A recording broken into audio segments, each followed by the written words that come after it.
అది 2009 ఇరాన్‌లోని నాటాన్స్ సిటీలో భూమికి 8 అడుగుల కింద ఒక సీక్రెట్ ప్రోగ్రామ్ జరుగుతుంది. ఈ ప్రదేశమే నాటాన్స్ న్యూక్లియర్ ఫెసిలిటీ. ఇది ఇరాన్ న్యూక్లియర్ ప్రోగ్రామ్‌లో ఒక కీలకమైన ప్రదేశం. ఇక్కడ ఎన్రిచ్డ్ యురేనియంని ఇరాన్ తయారు చేస్తుంది. ఎన్రిచ్డ్ యురేనియం అంటే యురేనియం-235 ఐసోటోప్‌ని కాన్సంట్రేటెడ్‌గా చేయటం. ఈ ఎన్రిచ్డ్ యురేనియం చాలా ఎనర్జీని రిలీజ్ చేస్తుంది. ఇందుకోసమే న్యూక్లియర్ పవర్ ప్రాజెక్టులో అలాగే అణుబాంబు తయారీలో ఈ ఎన్రిచ్డ్ యురేనియంని వాడతారు. ఈ ఎన్రిచ్డ్ యురేనియంని సెంట్రిఫ్యూజెస్ ద్వారా తయారు చేస్తారు. ఈ సెంట్రిఫ్యూజ్ స్పిన్ అవడం ద్వారా ఎన్రిచ్డ్ యురేనియం తయారవుతుంది. ఇదే ఈ నాటాన్స్ న్యూక్లియర్ ఫెసిలిటీలో కూడా జరుగుతుంది. ఈ న్యూక్లియర్ ఫెసిలిటీ చాలా హై సెక్యూరిటీ మధ్యలో ఉంటుంది. ఇందులోకి వేరే వారు వెళ్ళటం అసాధ్యం. ఈ ప్లాంట్ ఇంటర్నెట్తో కూడా కనెక్ట్ అయి ఉండదు. బట్ 2009లో కొన్ని తెలియని కారణాల వల్ల ఒక్కసారిగా ఈ సెంట్రిఫ్యూజెస్ అన్ని వింతగా పనిచేయడం మొదలుపెట్టాయి. దీంతో చాలా సెంట్రిఫ్యూజెస్ని రీప్లేస్ చేయాల్సి వచ్చింది. దాదాపు 10% ఎన్రిచ్డ్ యురేనియం ఉత్పత్తి పడిపోయింది. కంప్యూటర్ స్క్రీన్స్పై అంతా నార్మల్గానే కనిపిస్తుంది. బట్ సెంట్రిఫ్యూజెస్ అన్ని మెల్లిమెల్లిగా ఆగిపోతున్నాయి. ఇలా ఎందుకు జరుగుతుందో మొదట ఇరాన్ సైంటిస్టులకు అర్థం కాలేదు. బట్ కొన్ని రోజుల తర్వాత కానీ వారికి అర్థం కాలేదు ఆ న్యూక్లియర్ ప్రాజెక్ట్పై అతిపెద్ద సైబర్ దాడి జరిగిందని. ఈ సైబర్ దాడి చేసింది ఎవరో కాదు, ప్రపంచంలో అత్యంత శక్తివంతమైన ఇంటెలిజెన్స్ ఏజెన్సీ CIA. అసలు ఏం జరిగింది? CIA ఇరాన్ న్యూక్లియర్ ప్రాజెక్ట్ని ఎలా దెబ్బకొట్టింది? తెలుసుకోవాలంటే వాచ్ ద స్టోరీ. అది జూన్ 2010. ఆ సమయంలో ఇద్దరు సైబర్ సెక్యూరిటీ ఆఫీసర్స్ ఒక ఇరానియన్ క్లయింట్కి చెందిన కంప్యూటర్స్ని ట్రబుల్ షూటింగ్ చేస్తూ ఉన్నారు. ఈ సిస్టమ్స్ పద్దాక క్రాష్ అయిపోతున్నాయి, అలాగే సరిగ్గా పనిచేయటం లేదు.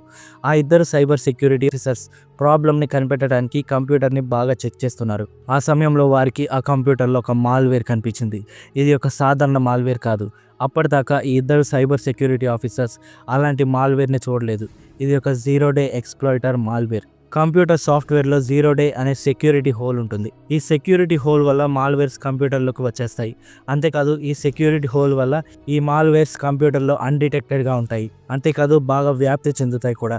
ఈ మాల్వేర్ని చూడంగానే ఆ ఇద్దరు సైబర్ సెక్యూరిటీ ఆఫీసర్స్ ఒక్కసారిగా షాక్ అయ్యారు. ఎందుకంటే ఇది మామూలు హ్యాకర్ తయారు చేసిన మాల్వేర్ లాగా వారికి కనిపించలేదు. ఈ మాల్వేర్ చూడటానికి ఒక ప్రొఫెషనల్ తయారు చేసినట్టుగా అనిపించింది. ఇది high complex computer virus type. ఈ వైరస్ దానంతట అదే రెప్లికేట్ అవ్వగలదు, అలాగే అన్డిటెక్టెడ్గా ఉండగలదు.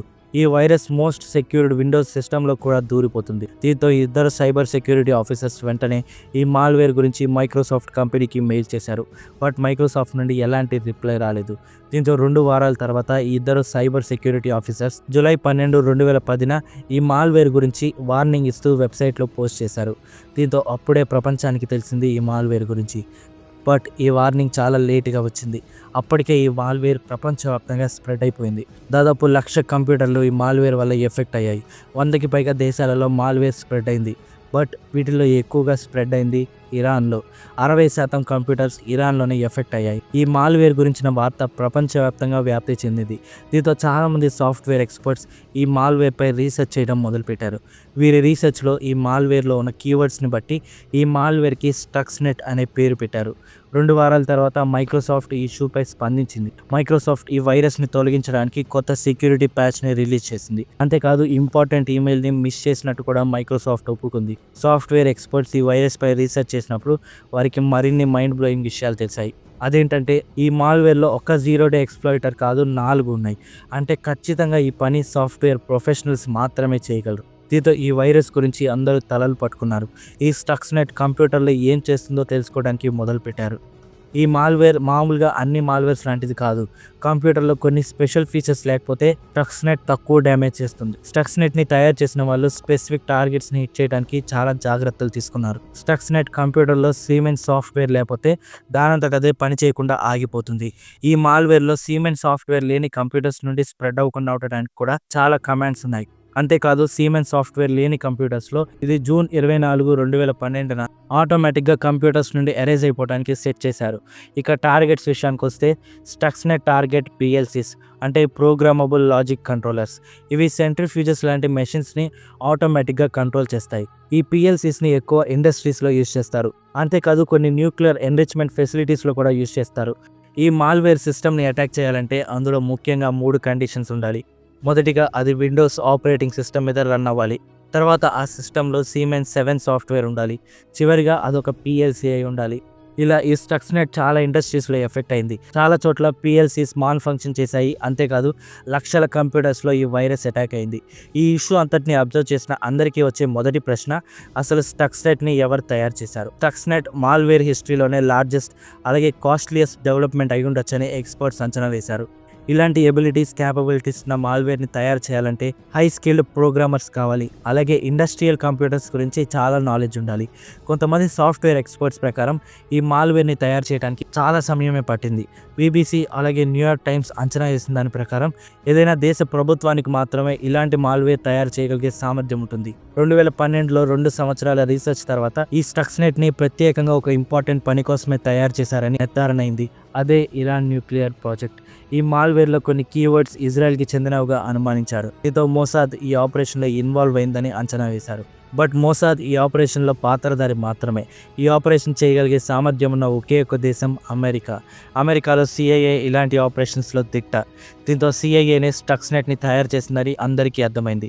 బట్ సిఐఏ స్టక్స్నెట్ని తయారు చేసింది నేటాన్స్ న్యూక్లియర్ ఫెసిలిటీ కోసం. నేటాన్స్ న్యూక్లియర్ ఫెసిలిటీలో సెంట్రిఫ్యూజెస్ ఎన్రిచ్డ్ యురేనియంని తయారు చేస్తాయి. బట్ 2009లో నేటాన్స్ ఫెసిలిటీలో చాలా టెక్నికల్ ప్రాబ్లమ్స్ వచ్చి చాలా సెంట్రిఫ్యూజెస్ షట్ డౌన్ అయిపోయాయి. దీంతో Iran atomic energy organisation head తన పదవికి రిజైన్ చేయాల్సి వచ్చింది. అప్పటిదాకా 4700 సెంట్రిఫ్యూజెస్ పనిచేస్తూ ఉంటే ఆ సంఖ్య ఆ సంవత్సరం 3700కి పడిపోయింది. అంటే దాదాపు 1000 సెంట్రిఫ్యూజెస్ షట్ డౌన్ అయిపోయాయి. స్టక్స్నెట్ ఈ సెంట్రిఫ్యూజెస్ని ఆటోమేటిక్గా కంట్రోల్ చేస్తున్న కంప్యూటర్స్లోకి ఇన్ఫెక్ట్ అయ్యి సెంట్రిఫ్యూజెస్ యొక్క ఆపరేటింగ్ స్పీడ్ని పెంచేసింది. 22 రోజుల తర్వాత స్టక్స్నెట్ మళ్ళీ ఈ సెంట్రిఫ్యూజెస్లో స్పీడ్ చాలా తగ్గించేసింది. దీంతో ఇలా స్పీడ్ పెరగడం తగ్గడం వల్ల ఈ సెంట్రిఫ్యూజెస్ షట్ డౌన్ అయిపోయాయి. ఈ నాటన్స్ ప్లాంట్లో టెక్నీషియన్స్ దాదాపు 1000 పనిచేయని సెంట్రిఫ్యూజెస్ని రీప్లేస్ చేశారు. ఈ ఆపరేషన్ అంతటి వల్ల ఇరాన్ న్యూక్లియర్ ప్రాబ్లం కొంత డిస్టర్బ్ అయింది, అలాగే కొంత బ్రేక్ అయింది. 2010 నవంబర్ 29న అప్పటి Iran president Mohammed Ahmad Natanz ఫెసిలిటీలో వైరస్ కారణంగా సెంట్రిఫ్యూజెస్ దెబ్బతిన్నాయని స్వయంగా ప్రకటించాడు. నిజానికి ఈ ఆపరేషన్ని 2006లోనే మొదలుపెట్టారు. ఇదే ఆపరేషన్ ఒలింపిక్ గేమ్స్. 2006లో అమెరికా ప్రెసిడెంట్ జార్జ్ బుష్ ముందు కొంతమంది ఆఫీషియల్స్ ఒక సీక్రెట్ వెపన్ని ప్రవేశపెట్టారు. అదే స్టక్స్నెట్. ఈ స్టక్స్నెట్ యొక్క ముఖ్య ఉద్దేశం నేటన్స్ ప్లాంట్లోని కంప్యూటర్ కంట్రోల్ని యాక్సెస్ చేసి సెంట్రిఫ్యూజెస్ని డ్యామేజ్ చేయాలని.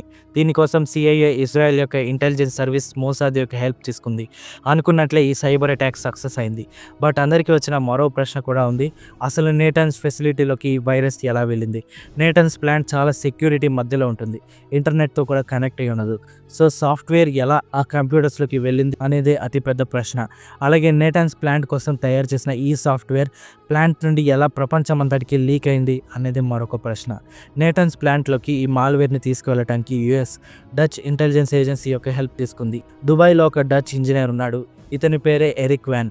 ఇతను పనిచేస్తున్న కంపెనీ నేటాన్స్ న్యూక్లియర్ ప్లాంట్లో టెక్నికల్ సపోర్ట్ ఇస్తుంది. దీంతో ఎరిక్ నేటాన్స్ ప్లాంట్లో వాటర్ పంప్ ఇన్స్టాల్ చేయడానికి అక్కడికి వెళ్ళాడు. ఆ సమయంలో ఈ ఎక్విప్మెంట్లోనే స్టక్స్నెట్ మాల్వేర్ ఉంది. దీంతో అలా సిఐఏ మాల్వేర్ని నేటాన్స్ ప్లాంట్లోకి పంపింది. ఇక ప్రపంచవ్యాప్తంగా స్ప్రెడ్ అవడం విషయానికి వస్తే ఈ నేటాన్స్ ప్లాంట్లోని ఒక ఎంప్లాయ్ బయట ఉన్నప్పుడు తన ల్యాప్టాప్లో ఇంటర్నెట్కి కనెక్ట్ అయ్యాడు. ఆ సమయంలో ఇతని ల్యాప్టాప్లో కూడా ఈ స్టక్స్నెట్ ఉంది. దీంతో ఈ రకంగా ఈ మాల్వేర్ ప్రపంచం మొత్తం ఇన్ఫెక్ట్ అయింది. ఈ ఆపరేషన్ని ఇంత ఖర్చు పెట్టి చేసిన ఇరాన్ న్యూక్లియర్ ప్రాజెక్ట్ని టెంపరీగానే ఆపింది. దీని గురించి మీరేమనుకుంటున్నారో ఖచ్చితంగా కామెంట్ చేయండి. So that's the story. మళ్ళీ కలుద్దాం మరొక ఇంట్రెస్టింగ్ వీడియోతో. వీడియో నచ్చితే ఖచ్చితంగా లైక్ చేసి మా ఛానల్ని సబ్స్క్రైబ్ చేసుకోండి. Thanks for watching.